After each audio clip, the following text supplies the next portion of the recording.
Bunu yaxshilab aralashtirib qo'ying. Jonli ishlar. Tam ovqatli sousini alohida o'zini qilib yersanglar ham bo'ladi. O'sha ovqat qilganda so'ssiz ovqat bilan ham shundoq. Yegan odam yana so'raydi uni. Voy, nima qaysi birini o'xshaydi yomon. Buni yegan odam yana so'raydi. Mana bu salatimizni tegi, fundamenti. Iroda, bunisi sovuq bo'lgandan keyin ustiga go'shtlardan. Buni tegi mana fundamentini qilmasdan o'zini qilib bersanglar ham bo'laveradi. Buni achchiqqina qilib yeb olsa bormi? Yo, buni jonli soling. Muslima, jonli sol. Sizlar ham zo'r ishlaysanlar. Sizlar mana salatimizni shunaqa chiroyli qilib padachi qilib oldik. Buni yeb ko'rganlar bilishadi mazasini. Hozir biyodiga qo'shasizlar muslima. Biyodigini olib qo'shasizlar yetmaganlarga. Ma'qul bo'pti ham. Mana ovqatimizni tegdi suzmali souslari bilan endi gapirib oladigan ovqat bo'ladi bu. Muslima 4 yil oldin kelganingda ham o'tganmiz a buni. Zo'r edi. Pishirmagansan lekin. Ha, pishirganmisan.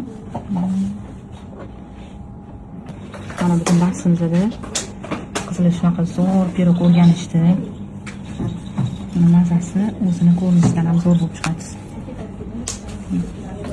Bu yoqda Nutella tortimizni otini o'zimiz shunaqa qilib qo'yib qo'yganmiz. Nutella torti. Buni mazasini yetib olmaydi.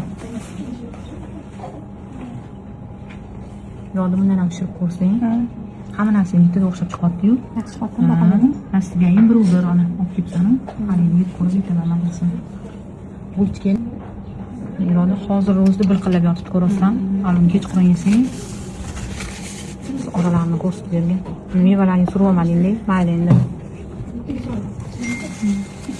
Surib qo'ysang, oralarini ko'rsatib hop.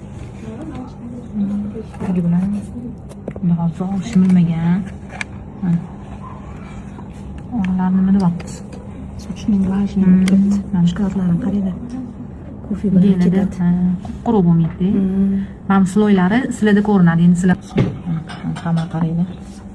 Og'zida eriydigan xamir bo'ladi, pesочный. Buni pishirib bersanglar, mana olmali pirogimiz orasi, shunaqa olmalari pulli bo'lib ketadi. Qarang. Xamir bilan ushatib yeb ko'rgan. Olmali pirog bo'lib ketdi bu. Sizlar bir xil bo'lib olsanglar, tayyor mazasi nima deyapti? Qanaqa? Xamir og'zida eryaptimi, ermayaptimi? Kesir soatga zo'r maza bo'lyapti. Xamiridan gapir. Xamir og'zida eryapti. Chaynashga qoladi. Mana bu yoqda tiramisu ruletimiz. Endi oralarini ko'rsata olmaymiz. Kremimiz zo'r qotmagan. Bunda pishirganlarda qizlar o'sha etgan soatimda xolodilnikga qo'yib, kofe damlab panacha qilsanglar buni